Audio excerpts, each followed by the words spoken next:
Hey guys, welcome to Firearms Friday. I'm your host, Dr. Jen. We're back again with some scenario training and scenario thought, really. We've got the Byrna off-body bag that's got my concealed carry and the launcher.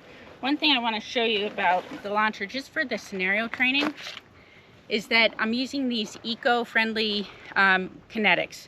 And these are super cheap, they're great to train with, and they will totally break down without any environmental harm. So these are great for training.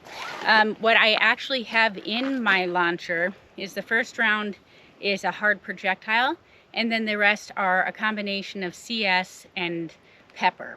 And what that does is the pepper immediately goes into the airways and eyes, causing an immediate stop.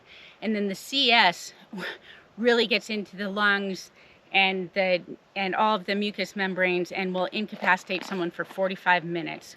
Way more time than you need to get away and for a police response.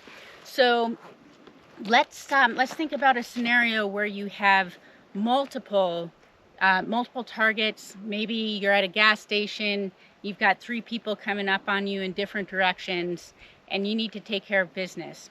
They may not have guns, but you're afraid for your life and you're afraid for your safety, and so a less lethal option might be warranted. Or it might be lethal. We'll see what happens in this scenario.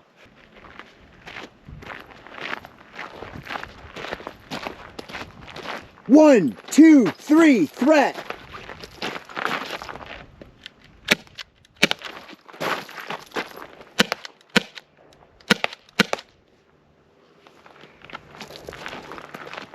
So a couple things on this is, one is I think you should practice the same way whether you're using a launcher or a handgun to keep things simple, so 2 rounds to each target.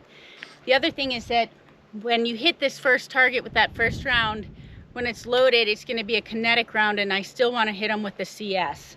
And then those other targets are going to get hit with the CS. So this looks good.